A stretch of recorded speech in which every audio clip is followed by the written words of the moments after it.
Salut chers tous, une fois de plus Sergent Doudi et bienvenue pour cette vidéo, la vidéo 6.2 qui se veut la suite de la vidéo 6.1 dédiée tous au chapitre analyse des charges de chauffage ainsi que de refroidissement sous Revit. Alors, sur ce qui est de ces chapitres, de cette vidéo, nous allons aborder la question réelle sur les analyses des charges ainsi que de chauffage ainsi que de refroidissement.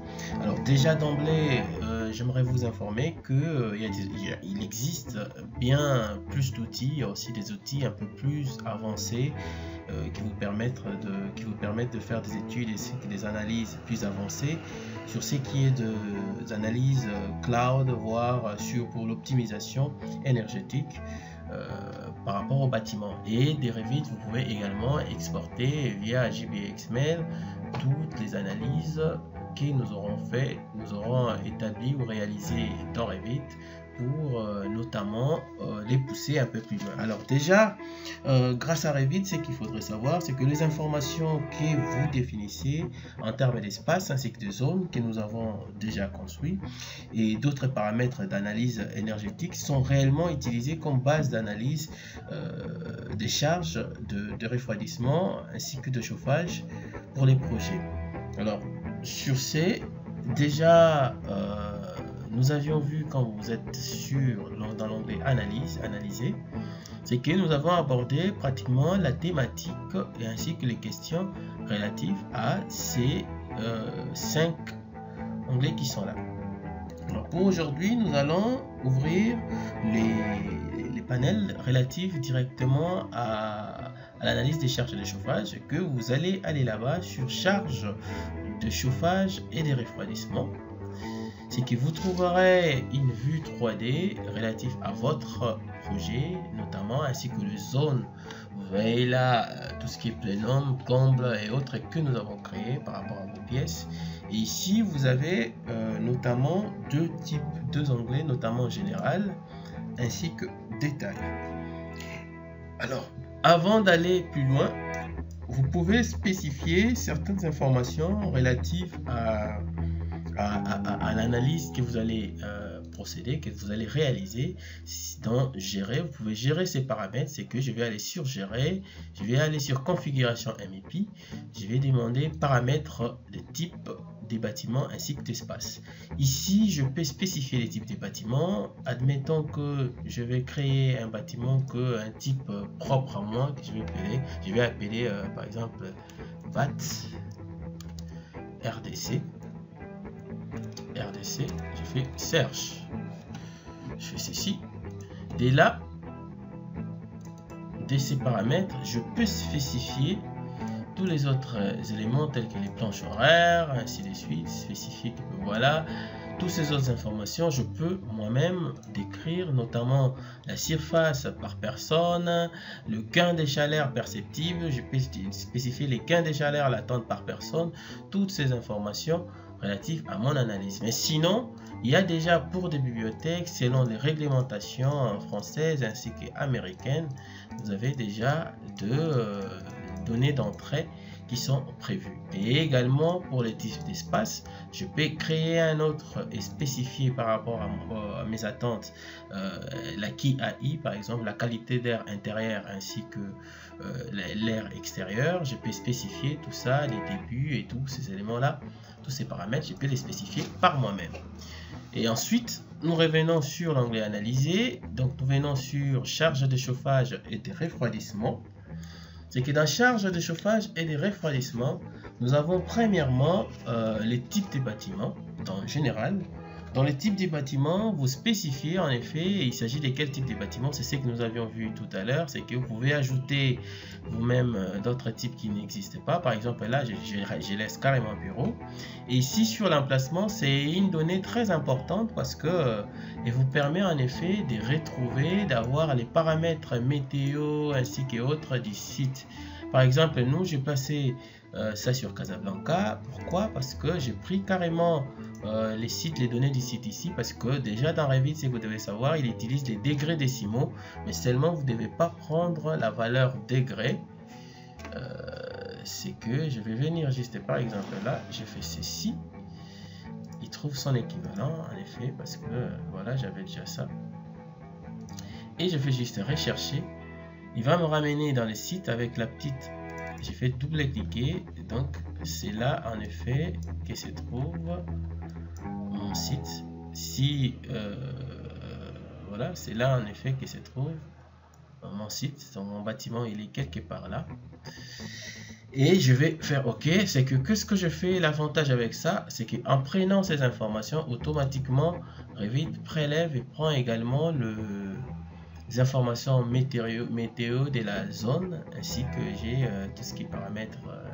Alors, pour avoir accès à tous ces éléments-là, de ces emplacements, vous devez avoir Internet dans votre ordinateur pour pouvoir avoir accès à cela. Et là, nous avons ensuite le plan de sol. Le plan de sol vous permet en effet de spécifier en corrélation avec le plan de sol de votre projet les niveaux situés sous le plan sol et traité en effet comme étant enterrés, parce que quand vous allez faire vos analyses, ces niveaux là doit être vraiment correspondre avec le vôtre. Sinon déjà par défaut le niveau 1 ici il est d'une certaine manière en corrélation avec votre niveau bas. Sinon, s'il y a par exemple, vous êtes dans un cas où vous avez un terrain accidenté et que vous voulez spécifier d'autres, vous pouvez notamment venir là spécifier selon vos niveaux les plans des sols. Alors pour nous c'est les niveaux 1, pas de problème. Ensuite, nous pouvons spécifier les phases des projets selon qu'il s'agit d'un projet existant, d'une nouvelle construction, d'une construction temporaire. C'est que vous devez définir les phases dans l'onglet gérer, créer des phases, et d'autres phases vont également apparaître. Mais par défaut, vous avez des phases, la phase existante ainsi que la phase de nouvelles constructions. Nous laissons nouvelle construction. Et la tolérance, nous avions parlé des tolérances lorsque nous avions parlé des dégagements et d'autres pièces, c'est que vous devez spécifier la tolérance de l'espace que le logiciel va considérer comme dégagement en pratiquement un mètre carré. C'est que dès que vous avez cette surface là ou un de ça, il va considérer ça comme étant un dégagement. Alors sur ce qui est maintenant de l'enveloppe du bâtiment, dans l'enveloppe du bâtiment vous spécifiez en effet la méthode de calcul du bâtiment. Alors nous avons notamment deux types de méthodes de calcul. Nous avons les calculs qui utilisent les paramètres fonctions. Nous avions vu lorsque nous avions parlé des murs et autres que nous avions dit que depuis la maquette archi on pouvait déjà spécifier les murs extérieurs ainsi que le mur intérieur, et que par défaut il considérait le mur comme étant des murs intérieurs. Il fallait spécifier. Nous avions vu aussi que lorsqu'on mettait des zones et qu'il y avait des zones qui, même s'ils étaient intérieurs, les murs étaient intérieurs et qu'il n'y avait pas des zones qui étaient remplies, automatiquement dans les calculs il considérait ça comme étant un mur extérieur. C'est que la première méthode qui utilise des fonctions que nous avions accrochées au mur, donc selon qu'il est extérieur ou intérieur, et la deuxième méthode utilise en effet, identifie la deuxième méthode, c'est que si j'ai fait ça, la première méthode c'est pratiquement ça. La première méthode, si je fais ça, je vais carrément faire ceci. Ok. La première méthode utilise en fait les paramètres de fonction, que c'est que je dis, par rapport au mur et ainsi de suite. La deuxième méthode utilise en effet un algorithme de projection des rayons d'inondation pour déterminer les espaces intérieurs et extérieurs. C'est que grâce à un paramètre supplémentaire, c'est qu'il fait avec une taille de cellules de la grille analytique, il détermine la taille du cube de grille 3D qui pratiquement divise des bâtiments pour le traitement. Alors sur la méthode préconisée, si la maquette elle est convenablement faite, en étroite collaboration bien sûr avec l'architecte qui pousse par exemple un lot 200 où vous devez spécifier le coût, la nature des matériaux, les fonctions, tous ces éléments là, il n'y a pas de problème. C'est que en restant avec la première méthode, et nous avons également les services de bâtiment. Au niveau des services de bâtiment, vous spécifiez en effet les types de systèmes de chauffage et de refroidissement utilisés par les bâtiments. Vous avez plusieurs par défaut ici. Nous avons chauffage central, radiateur, convecteur. Vous avez tous les systèmes. Nous on laisse par exemple pour nous ici volume d'air variable avec gain unique. c'est que selon que vous avez votre système, votre service, vous allez spécifier votre système de chauffage ainsi que de refroidissement, comment est-ce qu'il est effectué. Vous allez spécifier, choisir. Et après, nous avons les types, pratiquement les types des bâtiments. Alors ici, vous allez spécifier, dans les types schématiques, vous allez spécifier les remplacements relatifs des matériaux et isolation des éléments. Alors par défaut, qu'est-ce qu'il fait? Revit prend en effet les informations des matériaux. Donc quand nous avons des matériaux dans Revit, nous avons les paramètres énergétiques. Par exemple, quand je prends par exemple, si je prends un mur, je peux faire ceci, je vais faire nouveau, je vais faire ceci. Si je prends architecture, quand je prends un élément tel qu'un mur, je vais faire rapidement. Je prends par exemple un matériau tel qu'un mur, je fais ceci et je sélectionne l'élément dans les paramètres des matériaux. En choisissant les matériaux, je prends par exemple maçonnerie. Je prends celui-ci, la brique commune. Et quand je vais là-bas, j'ai les paramètres thermiques où il y a toutes les spécificités, émissivité, la perméabilité, la porosité, la réflexion. J'ai tous les éléments, la conductivité thermique, toutes ces informations-là. C'est que si je ne spécifie rien, c'est que fait les logiciels, que fait Revit? En effet, Revit prend en considération tous les matériaux qui sont directement là-bas. Alors, j'ai également des informations telles que les toits, murs, ainsi de suite, plafond. Il peut se faire que je vais faire des variantes de simulation ou approprier ou donner des informations qui ne sont pas bien spécifiées. Je peux sur les toits, par exemple, spécifier, choisir sur la liste exhaustive qui s'y trouve. Je dis, ben voilà, je vais prendre un toit, voilà, de telles caractéristiques, ainsi de suite. Je vais spécifier tous ces éléments-là. C'est lorsque je coche qui Revit ne prend pas en considération ce qui est là, mais il prend en considération ce qui est remplacé. Donc, si on parle remplacement, nous avons plusieurs informations, notamment pour tout ce qui est dalle, ainsi de suite, dalle, porte et tout le reste. Je peux également spécifier les facteurs d'ombrage pour les fenêtres, des fenêtres extérieures. Alors, de là, après les types de bâtiments, nous avons également la classe d'infiltration du bâtiment. Selon que nous avons la classe lâche, moyenne, serrée, aucune, c'est que la classe lâche correspond pratiquement avec des infiltrations relatives correspondant à 0,13 m3 par heure. Et la classe moyenne équivaut pratiquement à 0,065 m3 par heure et la classe faible 0,032 m3 par heure. Et quand je dis aucune, donc je suppose qu'il n'y a pas d'infiltration dans un bâtiment. Alors sur ce qui est le type des rapports, nous avions deux types de rapports. Nous avons pratiquement trois types de rapports. Nous avons les rapports simples, nous avons les rapports standards et nous avons également les rapports détaillés. Selon que vous voulez, vous le souhaitez, vous pouvez demander un rapport détaillé, et tout comme je peux demander un rapport simple ou rapport standard.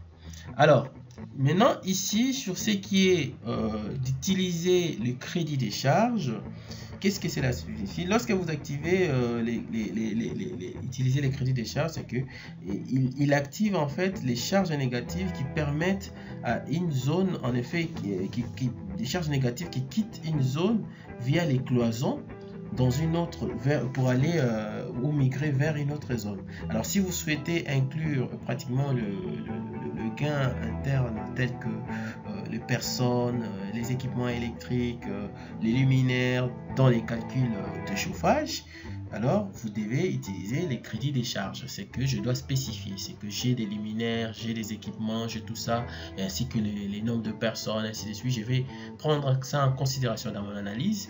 Je vais donc cocher pour les considérer.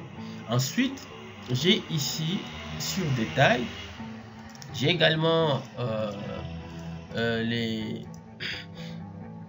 j'ai cette arborescence qui me permet en effet en termes d'espace ainsi que de surface analytique.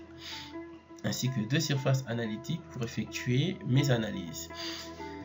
Et lorsque je spécifie, j'ai la possibilité de donner, en fait, d'inclure les informations relatives à chaque donnée d'entrée, type des bâtiments, les nombres de personnes. Je peux spécifier, j'ai dit, ben voilà, je vais spécifier par moi-même les valeurs et je vais changer les valeurs par défaut qui pourraient considérer en termes de surface par personne, en termes, voilà. C'est que je peux spécifier tous ces éléments-là, sinon je vais laisser par type d'espace.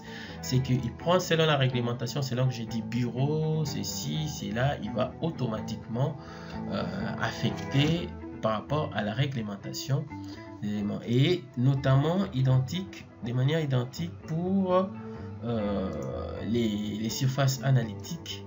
J'ai toutes les informations sur les toits, les murs, ainsi de suite. Je peux spécifier. Et à droite, qu'est-ce que nous avons en effet? Nous avons premièrement, nous avons ici, ça permet de mettre en surbrillance. Par exemple, je CF1, si je fais, c'est CF1 qui est mis en surbrillance, ainsi de suite. Ça me permet de mettre en surbrillance la zone sélectionnée. Et là, ça me permet en effet d'isoler l'élément de la zone. C'est que tout sera mis, il va juste isoler la zone sélectionnée.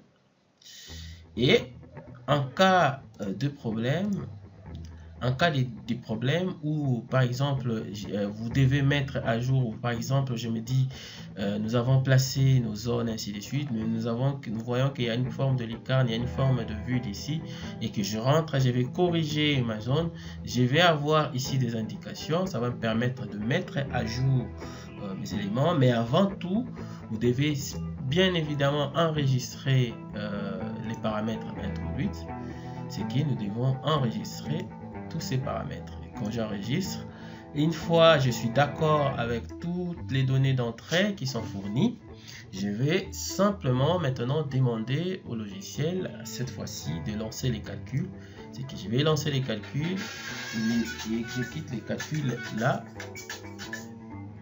Il exécute les calculs et là j'ai un rapport qui définissant pratiquement les résumés sur les projets et vous voyez les informations relatives au projet et vous avez le résumé, les détails sur chaque zone et il nous calcule pratiquement les gains, pratiquement il nous calcule les charges de refroidissement ainsi que de chauffage pour chaque zone. Je vois par exemple le open space, je vois la zone de salle de réunion, CF1, il nous fait pratiquement un bilan pratiquement de charge de chauffage ainsi que de refroidissement de chaque zone. Voilà en gros d'une certaine manière comment est-ce que vous pouvez créer et pratiquement votre rapport, vous les trouvez là au niveau rapport de charge et de chauffage qui est pratiquement là. Voilà, c'était une fois de plus Serge Ndoudi. Quant à moi, je vous dis merci et à la prochaine.